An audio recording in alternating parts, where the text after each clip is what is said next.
Philippine National Police ipinakita ang mga nagawa sa Performance Governance System Pathway sa Public Governance Council. PNPA silang paglaom Class of 2026 Cadet Attachment Program at Police Station Immersion naging makabuluhan. At pagpapatibay ng advokasiyang transparency sa loob ng Academy isinasakatuparan. Panoorin ang mga kaganapan sa nagdaang linggo. Ito ang ika-30 linggo ng Weekline. Sa ikalawa ng Pebrero, Lunes, una ng pinangunahan ng ating Game Changer General ang traditional Monday flag raising ceremony sa loob ng Academy. Ito din ang araw ng contract signing sa pagitan ng PNPA at ng Maisel Laboratory na magiging accredited provider ng Academy. Naaayon din ito sa transparency advocacy ng ating direktor sa PNPA. At sa pagpapatuloy ng araw ay ilang panauhin mula sa komunidad ang hinarap ni Police Major General Dizon sa kanyang tanggapan. Ito ay sina Honorable Flore J.N. Medina, isang barangay official at pinangungunahan ang Committee on Ways and Means ng EMS Barrio sa Legazpi City, Albay. Gayun din si Mr. Erwin Rivera at Attorney Roderick Soriano ng Philippine National Bank. Pinangunahan din ni Police Major General Dizon katuwang ang ating Deputy Director na si Police Brigadier General Romeo Ruel R. Perango ang isinagawang Internal Revalida Meeting for PGS Compliance Stage Public Revalida Reporting sa PNPA Conference Room.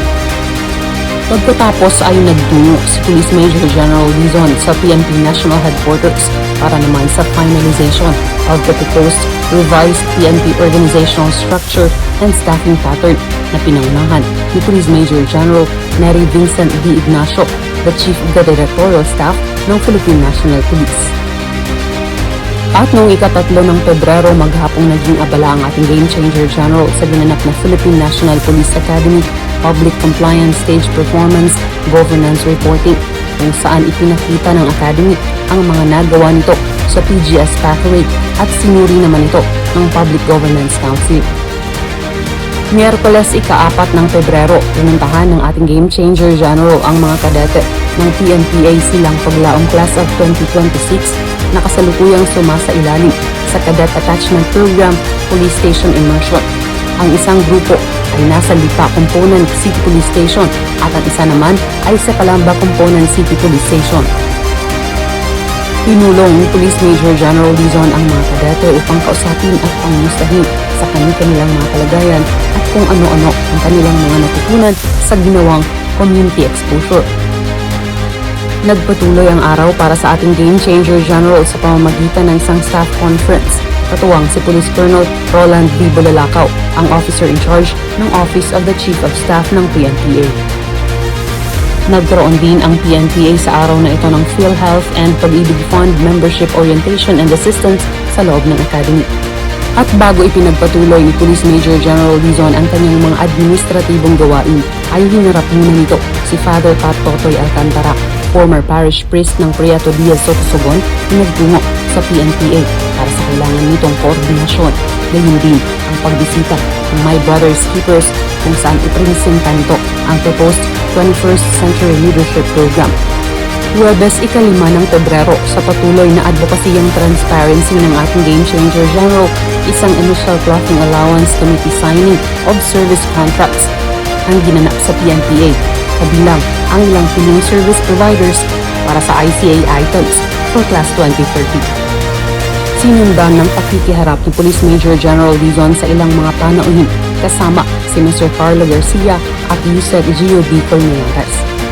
Pinaunlakan din ng ating Game Changer General ang courtesy call ng PRBS personnel sa pangunguna ni Police Major Vilma Friscal. Nagpatuloy ang kanyang araw sa pamamagitan ng mga administratibong gawain.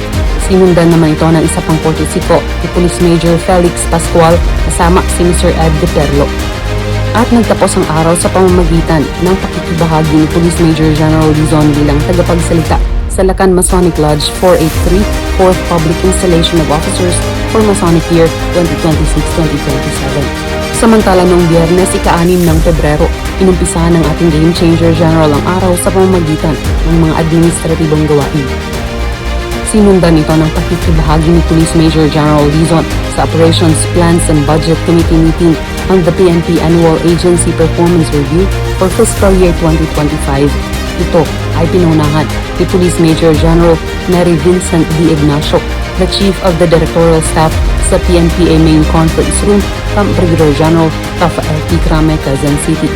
Samantala, closing ceremony din ito ng PNPA Silang Paglaom Class of 2026 Cadet Attachment Program Phase 2 Station Immersion and Field Observation sa Camp Brigadier General Vicente Lim, Calamba City, Laguna.